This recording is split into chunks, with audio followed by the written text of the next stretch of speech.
তার সুরাতটা, তার রূপটা চারটে নবীর রূপ হবে। সুবহানাল্লাহ বলবেন না? একটা নবীর না, চারটে। এক নম্বর বলেছে, বলবো শুনবেন? জোরে তাকবীর দেন, নারায়ে তাকবীর। এই দুটোর মানে হয়েছে আওয়াজটা যায়, চারটে তো বলা যাবে না। জোরে বলেন নারায়ে তাকবীর। আয় না, বস না, বস। দাউদ নবী জব্বুর পড়লে মাছেরা সারিবদ্ধভাবে সাঁতার কাটত দাউদ নবীর জব্বুর শরীফ সর্বত করত। জোরে বলুন সুবহানাল্লাহ। কণ্ঠটা হবে দাউদ নবীর মতো।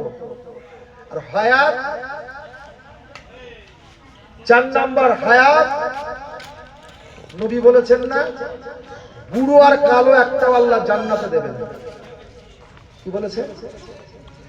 বুড়ো আর কালো, বুড়ো জান্নাতে যাবে না, কালো জান্নাতে যাবে না। মসজিদে গিয়ে আর কোনো পয়সা লাভ কি হবে? এই ভুল করো নি, যাওয়া বন্ধ করো না। একটু আগে বললাম তো, কত ঈসা নবীর আল্লাহ হায়াত দিয়েছিল দুনিয়ায় মাত্র 34 বছর। কত বছর? বিনা পিতা মাতা মরিয়মের গর্ভে জন্ম নিয়েছিল। দুনিয়ায় আসার পরে অনেক ইতিহাস আপনাদের জানা। সেই ঈসা আলাইহিস সালামের 34 বছর বয়স।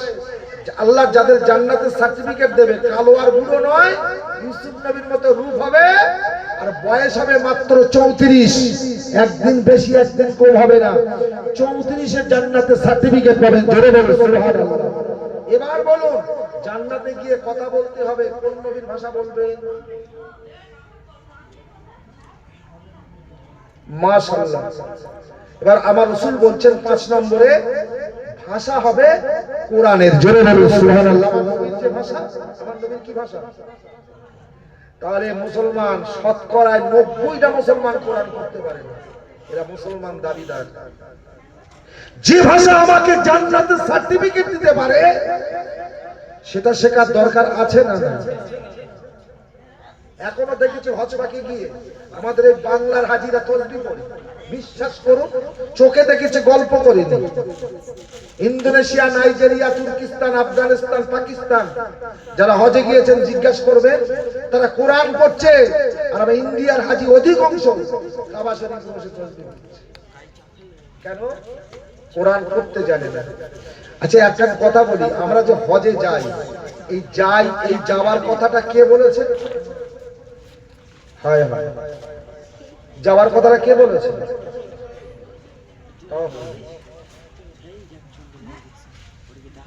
হজ পাকে যে আমরা যাই, এই যাওয়ার কথাটা কে বলেছে? যাওয়ার কথা কে হুকুম করেছে? আল্লাহ বলেছে। আচ্ছা, আল্লাহ যে বলেছেন আপনি পেয়েছেন কোত্থেকে? কোরআন থেকে। তাহলে আল্লাহ বলেছে, সেই কথাটা কোরআন থেকে পেয়েছে। যা অনেক ওটার জন্য চেষ্টা করতে না। তাহলে এখন আপনারা বলুন, প্রত্যেকটা হাজি যখন হজে যাবে তাদের করণীয় কি হবে?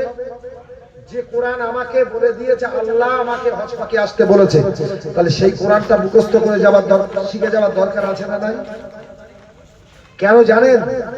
কাবা শরীফে একবার যদি কোরআন শরীফ খতম করেন, বিশ্বাস করুন, একবার খতম করতে পারলে 1 লক্ষ বার খতম করার সওয়াব। 1 লক্ষ বার। একটা হাফেজ সাহেবকে জিজ্ঞাসা করুন তার জীবনে কতটা খতম করতে পারে।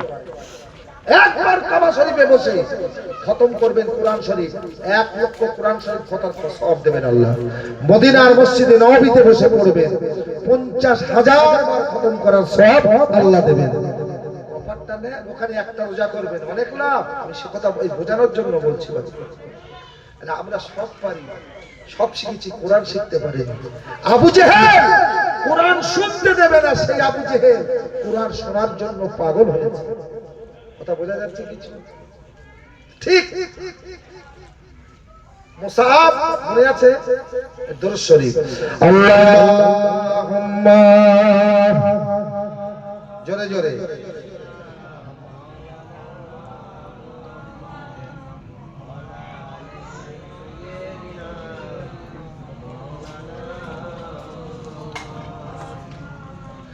আল্লাহুম্মা সাল্লি